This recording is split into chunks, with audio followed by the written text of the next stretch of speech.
This is where I think the UK need to learn, like the artists need to learn. The amount of confidence in himself is entertaining in itself, and it's what you want to see. When he's saying I'm the best shit, I am the best shit, I don't want to manage an artist that's saying, I think I'm the third best. I think I'm alright, I don't want to tread on toes. No, but say it with your chest, I'm the best in this shit.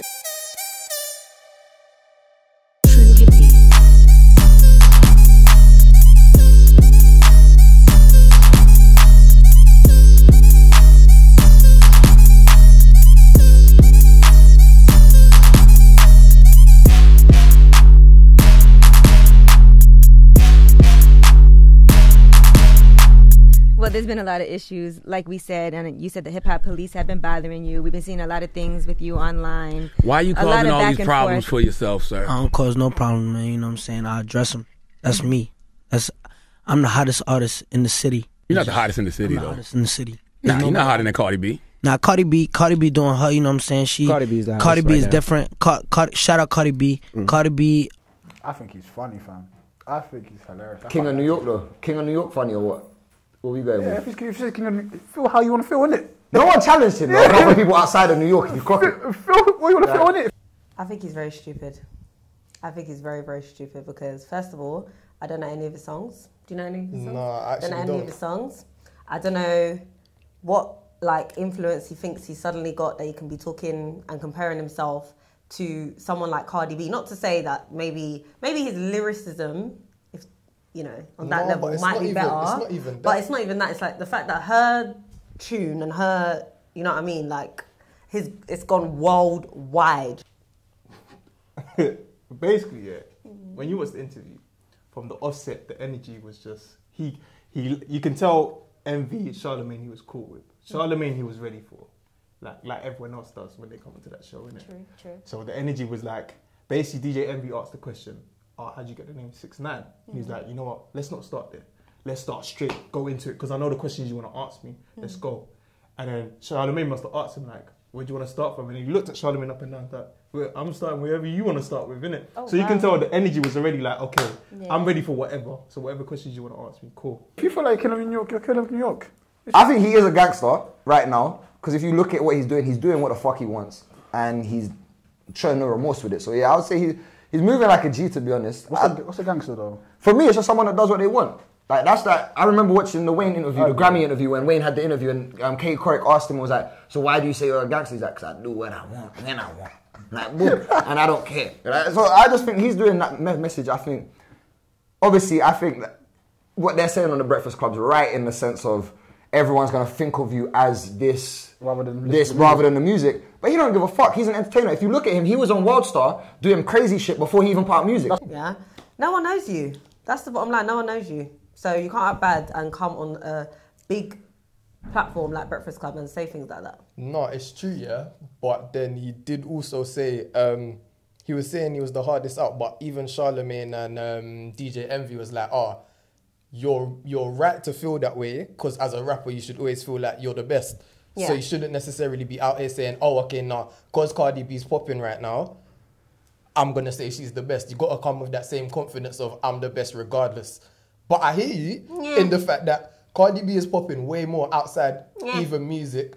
So Cardi B is the hardest. Like, personally, Cardi B is the hardest out in New York at the moment in terms of popularity, what she's doing for the city. But every rapper has their right to say, I'm the best.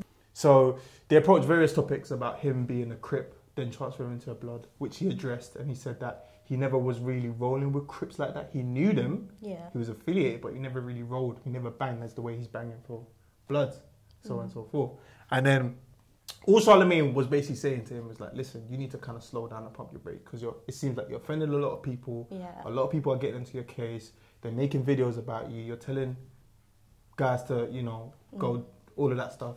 And he just basically saying that literally he keeps the same energy wherever he goes. So if you feel offended, and clearly he's getting under the skin of a lot of these rappers, he doesn't really mind. That's what you said, but I think he's cold. I think music is cold. I think everything. Yeah, the music's cold. I like Kiki. I think that's a banger. I think Billy's alright. I think Gummo obviously a banger. I think the whole mixtape is good. I just think like at the moment it's a game right now for the hoods of America of who's gonna catch 6ix9ine first. And they're going to win some kind of prize of killing him. And, I think it's going to be a sad day when it happens, if it happens. I hope it doesn't happen. I don't wish death on anyone. But Like, bro, because you're the Joker, but, you know I like the album, I like the project, I thought it was banger. Being compared to Cardi B is a bit peak, but hey. They have the right to think they're the best. And they have the right to believe in themselves that they are the best. And they can express it to a certain extent. And they have to kind of do it in a respectful way. And you kind of can't do it in a way that is like your attitude is almost degrading. What if that's your attitude normally though? I have no time for your attitude to be like that normally. So I'm going to need you to fix up and learn how to have decorum. Have you heard any of 6ix9ine's song? No. I've heard the snippet, but from what I've seen and from what I've heard, it's not my cup of tea. Why? Because he has a rainbow hair. Would you let a guy that looks like that move to you? What? You're not in my peripheral. When you got mad, no, that's not happening. His look is just messy. He just, you don't come across as like intellectual content or like, thought provoking. It's just rough, gang banging, rubbish. You've got blood animations in your videos. Like, you think it's cool. It's just sad. It's really sad. Am I the only one who thinks it's sad? You're probably not the only one, but what's very evident is the views. Like, I saw the views today and I was thinking... But how do you... when people always look at views as a number, how do you know how many people are looking at it just for banter? Or just plain, have you seen this video? This That's a lot of people looking at it for banter, Yeah, but how do you know it's because they're following his music? I thought the interview was sick. I thought what he said was right. What he believed in it. I think what he did was good. Still. Yeah, he was firm, man. I mean, I like the fact that when he came in, they were asking, like, Envy's still, like, stressing over that walkout he did a couple of weeks ago. Come in, like, I want to start at the beginning. Fuck that shit, let's get into it. I like that, I respected that. I thought that was what's needed. And to be honest, if I was managing an artist like him, this is where I think the UK need to learn, like, the artists need to learn. The amount of confidence in himself is entertaining in itself. And it's what you want to see. When he's saying, I'm the best shit, I am the best shit, I don't want to manage an artist that's saying, I think I'm the third best. I think I'm alright. I don't want to tread on toes. No, bruv, say it with your chest. I'm the best in this shit. I feel like it's just a bit of marketing involved as well.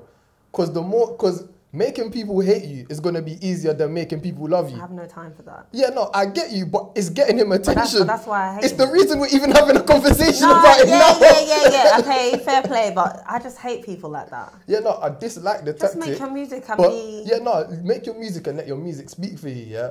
But... if you was otherwise not gonna get heard for your music, market yourself so that you can make a business out of it.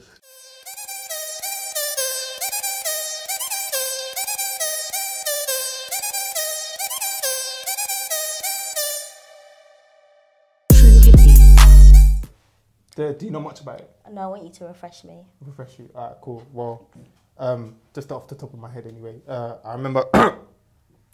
not that they was making changes, but I knew they was making changes from last year. So that's the director from Def Jam, Leo Cohen. Anyone who's ever known about music would have known that he's a big major player. He's worked alongside Rick Rubin, Russell Simmons, and he knows about music. He was at the core of Run DMC, etc., blah, blah, blah. So he's taken over the head, YouTube music head, basically, from last year. So obviously they brought him in to implement some changes, and they've got it like YouTube Red Remix. That's what they're calling it now. And it's basically trying to... Ideally, their main aim is definitely to get some more new subscribers and to obviously pay artists a lot more, because one of the things of the reason why there was being sort of like, I wouldn't say attacked, but being kind of questioned was that there was a bit lax in paying labels and obviously artists. So they had to reshape that, readdress, and kind of put out a new thing as well. Leo Cohen's a cold. He's cold. Even so, Dame just don't like him. Dame just don't like him. It's not right, Jimmy Ivy. A lot of people. Leo Cohen wants all the peace for himself in it. No, how do you know him? I don't know him, but I'm saying the way he moves in the YouTube thing. Like, I respect his game. Don't get me wrong. He started a label and had Young Thug on it. Yeah. And had the almost called Migos. You gotta say that. No, I'm not. I don't think so. I think because what he's Jewish. It's great. No, come on, man. Shh, I didn't say that. He said that. But no, I think what I don't like about this YouTube bid there, it makes sense from them as a business plan. But I've seen that in order. I saw a question earlier when they were saying like, but how are they going to get people to convert to this YouTube thing? It's going to be by force. You realize it's by force because they are going to put ads in the music. Yeah. Like, so you'll be listening to a 3-minute song with 3 adverts on it. It's true. Like, and that's what they're going to do. They're specifically saying it's going to be an added thing. You got to look at it as well that a lot of people do go on YouTube to listen to music. But I can't even lock YouTube though when I'm driving and play the song off my phone. So hopefully if that counters that problem, I'll sign up tomorrow. I don't think it's too late. especially because of the fact that YouTube has such a big platform and does the numbers that it does without being a streaming platform. So if they marketed it in the right way, then no, it's not too late. It just depends on basically how they market it to us. It's a bit copycatty for me. Stay in your lane. Copycatty? Who they copying? It's a bit Who they copycatty. copying? Like, for me, it's like, you already know these people are, you know, killing it. You know, the Spotify's, the Apple Music, they're killing it already. So you're just copying them. Do you see them coming and trying to be YouTube? No. I hear that aspect of it, but that's because they don't need to jump on something to make more money. YouTube is going, oh, okay, what's going to make us more money at the moment? Yeah. Streaming is what is popping off. Streaming's taking over buying physical sales even. Agreed. It's like we have to jump into a market at some point if we want to expand as a business. So why not go into that when we know we can actually do it? Which will be I'm trying to see how they'll go and explore this venture, because Spotify has over 140 million listeners they get, and they pay like the artist that's on the listening, like 50 million of them, and Apple's got over 30 million subscribers. I'm trying to see how I don't know whether it'll be a competition kind of thing, but how they kind of match that kind of numbers, because numbers, like I said, don't lie, and it's definitely doing a massive thing. So is it going to work in the same way, as in like you have a profile, you add your songs on, like literally in the same way as Spotify? I would presume so, because they've partnered up with 2 of the 3 biggest music publishing companies in the UK. They've got Sony and they've got Universal. They're working on getting the 3rd, which is Warner. Okay. So if they get that, then obviously they've got massive backing from basically the major labels in the UK, basically. So it just depends how they kind of would approach it and actually kind of see where the end of year kind of revenue is at the end of it. Because if it doesn't kind of work out, then they're in a shithole again, basically. I think he's going to grow to that, because he's been there since 2016, so he's done the algorithm and he knows what's going to happen and what the market is looking for. I think he's smart enough to know what's going to happen. And in terms of losing money, I don't think it will lose money. At first, obviously, any business when they're starting can lose money in the first 3 years. But YouTube have got enough money to be like, raw, we can just take the risk on it. And I don't think it's even a risk, because people are doing it for free anyway. Just monetize. More money is going to come back to the artist at the end of the day, and I'm all for that. So, I think a lot of money will come back to the artist. Yeah, of course. Because it's on my Google. I mean, I like the fact that he's put YouTube streaming into it. I need to still look into a bit more detail of how this is affecting the charts, the streaming of the YouTube views. It affects the charts. Because it makes sense though, because you're seeing things like Jumanji hit the charts. Like, no offense to that song, but like it shows the views are probably putting that up in there. I don't know if it's effectively happening now in the UK charts or what. Currently, it's going to happen. It's going to happen when if you go on YouTube and you stream its video, it's going to affect the charts. They did a Post Malone's thing. They took it off because. But are they going to put audio on it as well on YouTube? So you know when they're streaming it, when it's a streaming thing, that's what I want to know. Is it going to be a thing where they're going to put the albums as well separately as the. Like, is it going to be a separate app, YouTube Music app, or?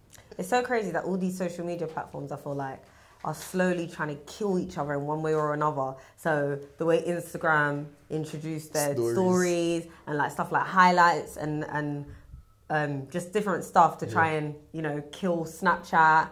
And I'm not saying that YouTube is trying to kill Apple Music, but just, you know what I mean? The way they're all trying to make sure that they stay relevant. It's interesting, I guess, in that sense, to see the way companies try and keep up with the times and try and constantly innovate themselves.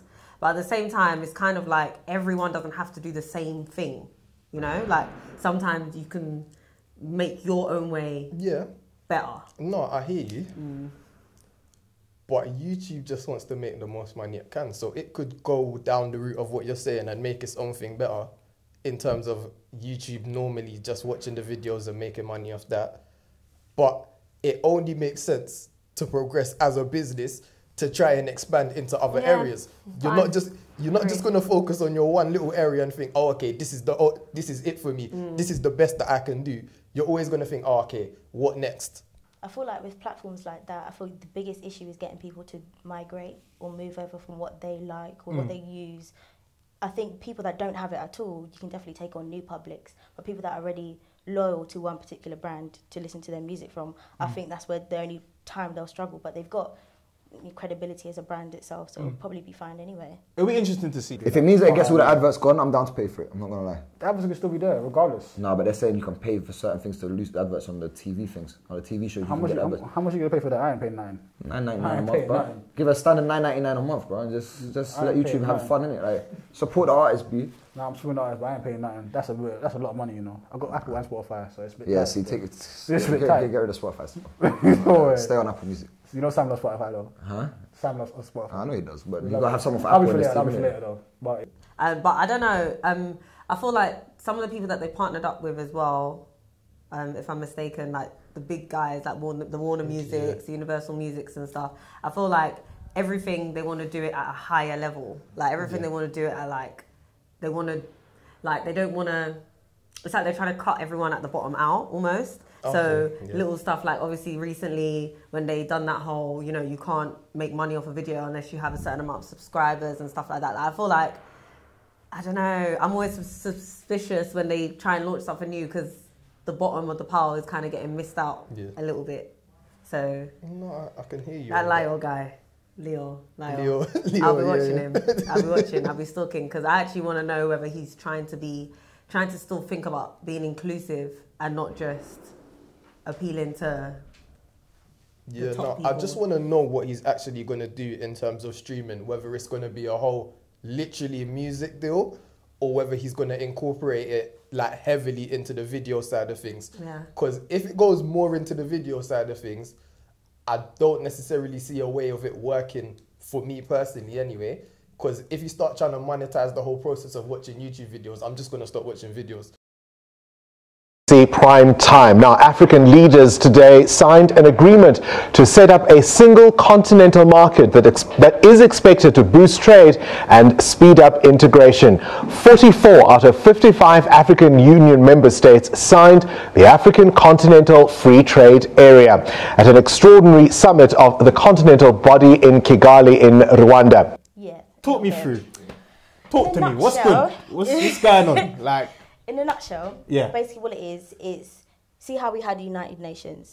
It's that, but in Africa, so they can have trade around the whole continent. So it's better trade. So at the moment, they outsource. I think it's over. I don't want to be quoted, but 90% of their produce comes from external countries. So what they want to do is increase the trade from inter-country trade. Now, make it more internal, basically. More internal, and also freedom of people, freedom of movement. So that's free travel. Same way we have the EU, it'd be like that, but in Africa. So that subsidised travel, that subsidised flying, and all that kind of engineering side of things. Out of 55 countries, 10 countries haven't signed, including South Africa and Nigeria, which are, of course, two of the biggest economic, within the whole continent. So at the moment, they're kind of trying to get those two countries to come along. But the fact that they've reached this level of signing is huge. 100%. 100%. I think Nigeria should sign the trade, whatever it's called, fam. I think their argument for it, though, is that, they've got so much wealth in Nigeria. They're not necessarily affected as such. But I think on the whole, for the continent to rise up, then, They need the continent to rise up. They should allow... Just sign the document, man. If the continent rides up, there's more profit for Nigeria to have. Exactly. And I guess it means more for Nigeria to not jump on because of how much they play in the economy as one of the more prominent countries in Africa. I think that it'd be interesting to get an actual constructive reason for why the Nigerian president is choosing to, opt out, because I feel like there's probably more to it, and also he's probably trying to hold on to his Western connects, and I feel like that's something that we can't allow ourselves to do, is to try and hold on to the West too much, and we should actually try and be a bit more independent in what we do. Just because even though it might not be great at the beginning, it'll be better in the long run to have more independent, real independence. This wouldn't have happened 10 years ago. So it's good in terms of creating economic growth for Africa. Of course, it's not really going to affect us in the UK, but it's definitely progress. Why do you think South Africa and Nigeria are kind of a bit hesitant? Not to say that they won't sign, and obviously in longer term, but why do you think they're a bit nonchalant now, like they haven't signed already? South Africa, maybe because they're so strong as a nation already, and because of the historic issues that they want to be greedy. They don't want to share. I don't think they want to share. I think they want to stick to themselves, stay how they are. I think Nigeria, I'm going to ruffle some feathers. Go on, say it. I'm Nigerian, so be careful what you say. Oh yeah, well, I think y'all just gonna stick to yourselves as usual because y'all want to be the best. You're the best African country, all that kind of stuff. So you don't want to share the money, share the finances. You want to keep it in your little hub because Lagos is the capital of the world, right? Okay. Could you blame them? Huh? Could you blame them? Yeah. I don't know. It's a difficult one. I feel like it's a good idea to have that trade agreement in terms of having Africans do business within Africa just to increase the kind of monetary value that actually stays within it, because it is very rich in its resources, so it might as well just try and make as much money as it can for itself. But I still feel like it's a bit behind the rest of the world still, so it still needs to kind of hold out and build itself up a bit more before I think this kind of trade agreement would actually make sense, if they're going to say it that it's like you have to trade within Africa if you sign this deal. Yeah? Yeah. Why do you think that they should share? Give them a reason why they should, just in case someone... Because it's about time that we start moving forward, put all this rubbish aside and actually unite as a continent so that we can have the same economic growth and be seen as a super nation in the same way China and America are. Why not? It's true, why not? Why not? So you Nigerians there, just send that letter back home. I don't know the president of Nigeria right now. But yeah, I know a couple Nigerians are going to get into me but for that still. But in saying that, so they've got 44 countries now. Yeah. How long do you think it would take? Do you think, obviously we're in March now, do you think by the end of the year the other two major countries would have signed? Do you think that they need both of them? Because obviously South Africa is such a big country and Nigeria is such a big... If one of them kind of signs, would that be enough? I think we can, just one would be enough. I think mainly Nigeria, simply because Nigeria is a popular country in Africa. The people that don't know much about Africa, I guarantee they know Nigeria. So I feel that what they bring in and what they represent as a popular country within the continent can have an advantage. South Africa, obviously, it's South Africa. Everyone knows South Africa. But forget South Africa. We're all right without them, no offence. I love South Africans, but we're all right without them. Yeah, but I don't think that signing that agreement completely takes away outside, agreements and stuff. So I just feel like this is still his way to try and be like, no, I'm better than the rest of you. You know? That kind of, I'm better than the rest of the countries. Or I want to do my own thing. He doesn't even know what he's doing. He doesn't. I don't have that much faith in my own country at the moment. So I need them to do better. I need them to do different things. But what if this is doing better? What if doing this, like opting out, is doing better? Do you know what? It's true. I could be wrong later. But right now, I just feel like anything that that encourages unity within African countries should... That's funny. Anything that encourages unity between African countries should happen. I don't think it can be a bad thing. Depends on how you see it. Yeah. No, I'd agree with that. Unity is important, definitely. Yeah.